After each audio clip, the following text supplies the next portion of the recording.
Okay, friends, I was asked to make this video by my good friend Sarah Luna, who was tweeting up a storm today, trying to help the people affected by the Quilici Fire. I have good news for you. Don't be afraid, you're going to be okay. And there's still people anxious tonight, and I wanted to at least explain some things to allay your fears, because there's been all kinds of rumors ever since the officials stopped talking about the situation.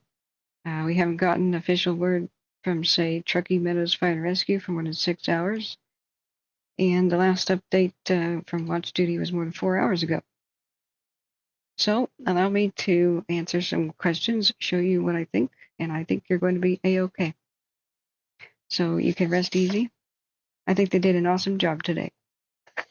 Now, mind you, I am Catherine of the Wildfire Tracking Team. If you've never seen me before, I went and started a live wildfire team to get emergency information as it happens, as it comes down the pipe instantly to the public, in tribute to my friend who died in a wildfire in 2017. He had no warning. The officials never reached him with their evacuation info. The system failed. And then 1 year later, my brother nearly died in paradise because the system for informing people failed again.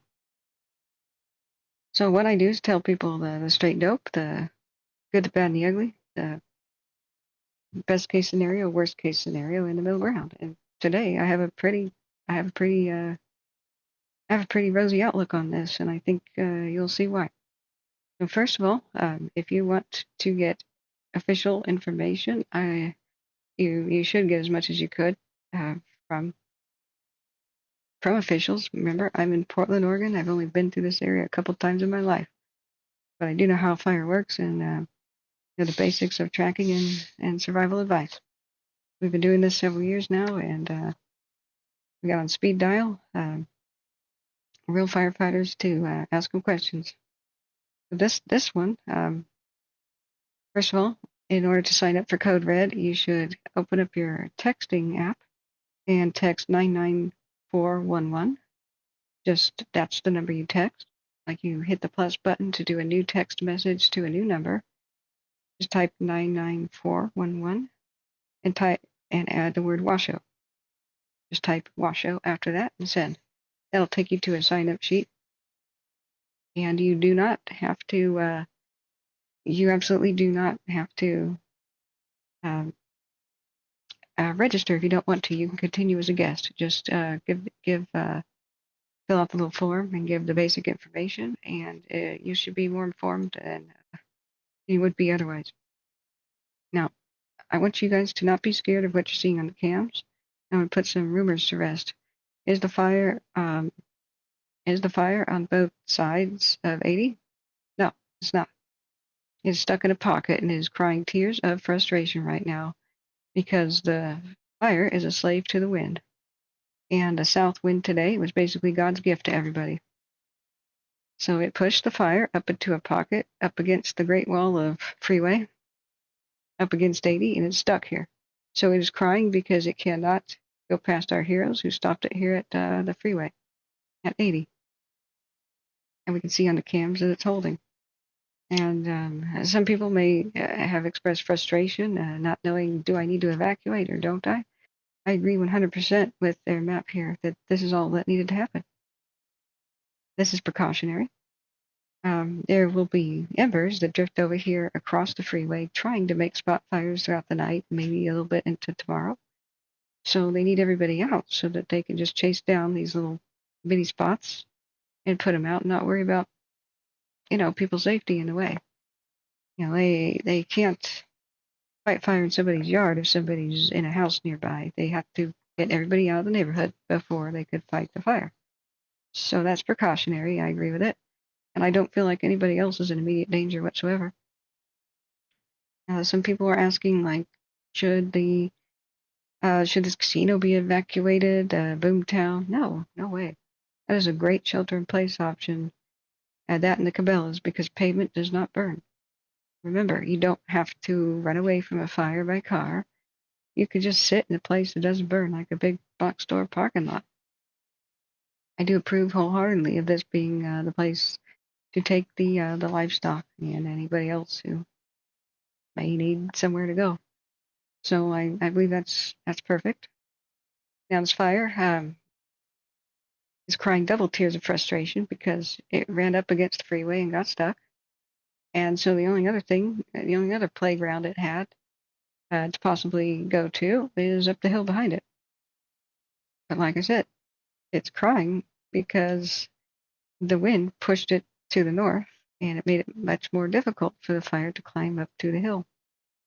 And it's extra morose, it's really frustrated because there's pre-made fire access roads right here.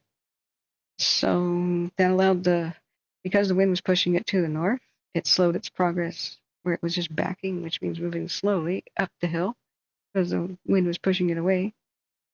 And so by the time it reached these roads, the fires were ready to catch. The firefighters were there, ready to catch it. We could see clearly on the cams, and I'll show you how it started in a minute. We could see clearly on the cams that since here, let me give you an idea of which direction we're looking. We're looking to the southwest here on the Verdi cam, uh, past Verdi. So now you can see that this is where the I-80 curves, right? Um, it's stuck there against I-80, and up here on the hill, it doesn't move either. It can't go up further up the hill. So let's do a 12-hour time lapse. It's kind of a scary image.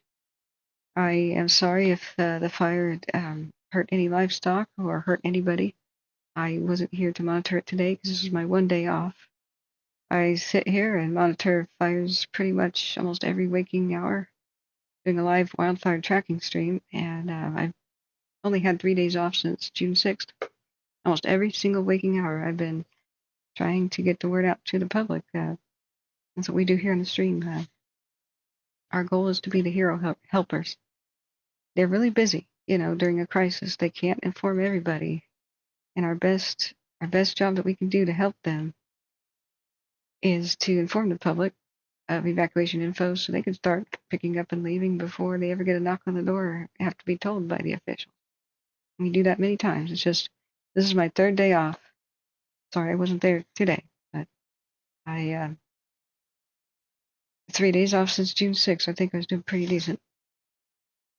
So the fire did not cross, as far as I can see in the cams, 80, except for maybe once. Maybe like one time it spotted over, but our heroes caught it if so. Maybe up in that direction isn't that Gold Country Casino over there? But basically in the other cams, it doesn't look like it ever did. The freeways are like the world's best pre-made fire lines. It's like the fire ran into the Great Wall of freeway, like I said. And even before fire crews got there, the fire kind of burned itself out, burned the grass off next to the freeway, and it kind of made its own fire line, like it hurt itself. I'll show you what I mean. Like we can clearly see the fire begin here from a vehicle fire. Now this is looking south, and you can see the vehicle catch fire, and it quickly went into the brush and grass. This didn't need to happen. This probably could have been prevented if ahead of time there would have been a control burn here. And it would have just reached black ash and not done anything.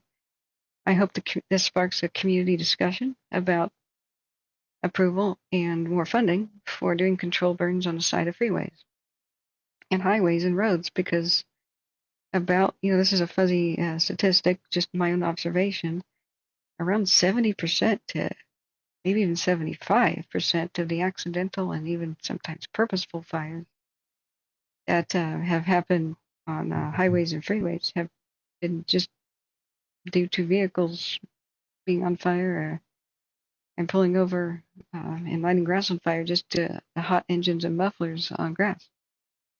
So if there's nothing to burn, then that can't happen. It's much less likely to happen. I mean, a fully involved vehicle can throw sparks kind of a distance, but in embers, but this oftentimes could be prevented So I'm not trying to crucify anybody here, just community discussion has to occur. I know that this is not news to firefighters. They would want to push for this. It just comes down to what is the budget for the Department of Transportation or whoever, right? So unfortunately, there is receptive dry fuel right next to, and on a windy day, next to a freeway, and a vehicle's on fire. But like I said, fast-moving grass fire kind of kills itself by running up against the freeway.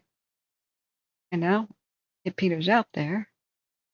And now, if the fire were to come back there in the wind, there's nothing to burn. So it made its own fire line for the firefighters. They didn't have to do it. Like, in order to protect the freeway and then reinforce it, that's what they would have done. And you can see that, the nature of fast-moving short grass fires here, the trees are totally fine. Grass burns so fast it doesn't have the power to break through the bark of the trees. That's basically fireproofing on the trees. So they're fine. Where there's thicker shrubs and stuff, it's a different story. If shrubs and bushes and brush are underneath the trees, then they can light the trees on fire because the flames can reach up and burn longer. So unfortunately, that's what you see in some portions. So this is a pretty crazy image, and then the camera goes dead at approximately, 8:11 p.m. or so, as dusk falls. So that's pretty nuts. So if we look at this one, this is looking to the southwest, the Verdi. We do the 12-hour time lapse. It looks pretty crazy. I guess a horse show or some livestock event was interrupted, and they tried to get the livestock out. It was chaotic. That sounds nuts. But man, our firefighters really got it and caught it here. Yeah, they stopped it. It did not go past 80 here, and uphill where the fire would have gone as a second choice. Like darn, I was thwarted over here. He tries to go uphill, and it looks like fire access roads here. Forest Service Road 449 and 462, if that's what they're called. Looks like that's where the firefighters caught it. Maybe it's 462 or 449, I don't know which one. But you notice that the fire does not go up the hill. And that would have been really bad, because look at the forest over here. Look at the fuels it could have reached. This is proof that you want to build the city walls before the Huns show up on the horizon. A dozer line is just basically a road. And it sucks if you have to build the road after the fire starts. If it's already there, if a road's already there, this allows the firefighters to quickly scream along that road, and they caught the fire. As I said, it was God's gift, basically, the south wind, as it slowed the fire going up the hill, because it had to go against the wind, and that bought time for our firefighters to use this road and be waiting there, ready to catch it. So thank God this road was here. Thank God it was a south wind. You guys got extremely lucky. I mean, not that it approached you, but I mean this community got extremely lucky that it got trapped in this pocket. Now, do not be afraid at all about the flare-ups and stuff. Some of this, see how this goes? It stops up here, by the way. Some of this may be the firefighters actually trying to burn off more of the fuel, because it is now 68 degrees and it is a little bit less windy. So they want it to burn off in the cool of the night, because tomorrow, if the fire is still going, I mean, it will be, and it still had all this fuel to burn, it would burn hotter, because sun and heat of the day makes a fire on steroids. So you want to burn the fuel off tonight while they're in position, while it's safe, while it's cool, so it doesn't have steroids tomorrow. So this is where communicating with the public would be nice, so that people weren't afraid. Some of these flashes and flare-ups, the camera's not calibrated, so it's exaggerated. This is mostly smoke. That's not flames, that's hot smoke. Some of these flare-ups are probably the firefighters putting fire on the ground to get rid of the fuel for tomorrow. Over around here, they're probably strengthening the fire line, strengthening that road, because they don't want it to escape them tomorrow. And some of it's probably natural, the fire just moving around in the wind and finding trees to burn up. But they're mostly the sick trees, the half dead ones, the vulnerable, or those with unfortunate enough to have bushes at the base. So some of them will be lost, but most of these trees will probably survive and shrug off the fire, like we saw in the previous video clip. So I wholeheartedly agree that this was all that needed to be evacuated. I wish they would explain that. It's just so that if, some burning embers fall over there, they can catch it without worrying about people being in the way. And they can wet down people's homes and the neighborhood or whatever buildings are out there without, you know, people being in the way, right? Um, so I don't think that they should have expanded the evacuation zones. I approve of this, but they should have explained it better. I don't think the fire really ever was established over 80. Maybe it spotted once or twice, but man, they pounced on it if they did. There's a bunch of misleading images on social media. Don't worry about it.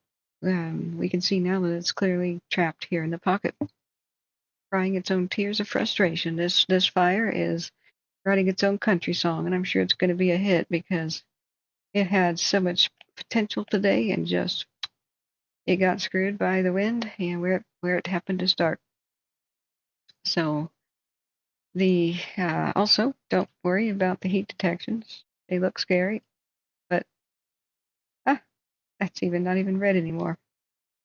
So every time the satellite passes by, about every 20 minutes or so, it's a heat detector, not a fire detector. And this is all margin of error because the satellites pass by real quick. So if the fire is just here in the trees, which is where most of the flare-ups are occurring, I believe, that's the heavy fuel right there. If the fire is there, see where the trees are, then the entire square is going to light up, like all across the neighborhood, even if it's just right here. We know that there's more down here, but it just goes to show. Somebody might be like, but what about this up here? Did it go? Did it go north up the hill past Verdi? Is it spotting up there? No, that's hot drifting smoke because that's a south wind. Remember, it's a heat detector, and this Verdi right here, the heat detector, not a fire detector. It'd be nice if we knew where fires were from satellite and space. Firefighting would be very easy, but from one moment to the next, firefighters don't know where a fire is. Um, they just have to visually look and see. And in daytime during the smoke, it's really hard. But at nighttime with cameras, it's relatively easy because you can see through the smoke, you can see the heat. Remember, fire, heat, and light are all the same. We are not pit vipers. We cannot see heat, right? So even though there is heat in the smoke, we don't see that with the naked eye, and neither does a regular camera.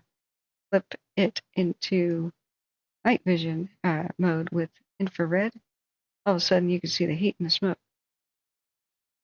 And this is a more accurate view of when it's in focus, calibrated pretty well. You see the hot smoke, but the actual flames are just these little things on the ground. And unfortunately, though, the camera gets wrecked and goes out of focus, zooms in too much, and now we can't really see anything clearly. Now it looks all super scary, but mostly it's the heat. It's just a hot smoke. So don't worry about it. The only thing you should ever be concerned about at night when you're watching the cams is, does the fire move? It can glow as brightly as it wants. As long as it doesn't move, who cares? It's like a fire stuck in a campfire. They don't have to try to put it out. It's gotten pretty big. They don't have to try to put it out right now. It's pretty windy. They'll want to wait for it to consume a lot more of its fuel before they aggressively attack it and go in there. And we want our firefighters to be safe. It's more important to hold the line, make sure it doesn't spot in the neighborhoods right now, and even maybe start some more fires to get it going, to burn more of its fuel off in the cool of the night. And then in the morning, they'll probably go direct, which means attack it, go in there with water and maybe aircraft or something and put it out, right? But just think about like a campfire that gets out of control. If a log rolls out of it, you can either push the log back in and then babysit it, or you can put the log out, but you don't really have to put the campfire out. Just don't add any more fuel, right? Just wait for it to burn itself out, and that's what containment is they just contain and oftentimes just wait for it to burn itself out. For being so small right now compared to a bigger wildfire, they'll probably try to put it out eventually. We just have to hear from them what their strategy is. The vast majority of this fire was just a fast-moving grass fire, and they have to run and they have to find new fuel. They have to keep running and keep moving to survive. This one's dead. It kind of choked itself off by running up against the freeway. So it failed. The fire totally failed. And unless there's some crazy, crazy new wind event that's totally out of the blue, I think they caught it and they got it. You can sleep well tonight. You don't have to worry about the cams. They got it. They did appropriate action. I wish they had better communication with the public, but hey, I wish I could retire. But if you want to know about wildfires and know when we go live, which we do almost every day during wildfire season, please share the stream and this link with anybody that you know. Hit the share button and not just on the Twitter, but subscribe on YouTube. Hit the ringing bell and you'll be notified whenever we go live. And then we, except for my days off like today, we answer questions. There's sometimes real firefighters in chat. Got great moderators. Myself, I can give you the basics. And we'll find out together what's going on by monitoring the satellites, maps, watch duty, those awesome volunteers. We watch social media. We get information from the officials. We can call up firefighters and like retired fire captain John Bruno from Shasta County, get their take on things. And we can also, we're not muzzled like some of the officials are. We can tell communities pretty far away that you should prepare for wildfire. It may eventually reach you. We are not beholden to the Byzantine system that doesn't work. Some of the old systems tie the hands of our heroes, and they're not even allowed to say this community might be impacted until they get approval from Sacramento or Washington if the fire's kind of far away. But as soon as the park fire broke out, I said, hey, everybody prepare at Shingletown, Butte Meadows, even up to Chester, and over there by Inskip and Magalia and Paradise. And I hate being right, but hey, I've lived in the Yuba, Sutter, Butte, Loomis County area and grew up there, and I know what fires can do. Fire behavior in the Sierras is pretty much very similar everywhere. So I hate being right, but giving people as much evacuation info as possible is what we do, and that saves lives. We've gotten feedback that we have before. So I really wish I could retire. I wish there were no gaps in the system or flaws in it, but until they fix that, here we are. Hit the like button. It helps us find new people, but mostly share the stream to word of mouth, because the algorithm is against us. I don't show, crying babies and homes burning down, and so the YouTube thinks our footage is boring, and we don't get high in the search rankings. So if you share on your own social media or text, hit the share button and text us to whoever you think might need this information. We are much obliged, and it helps fulfill our mission. So I think everybody here can rest easy, and they caught this and they got this. So everybody have a good night. Try to sleep well. We'll see you next time on the stream. Stay safe.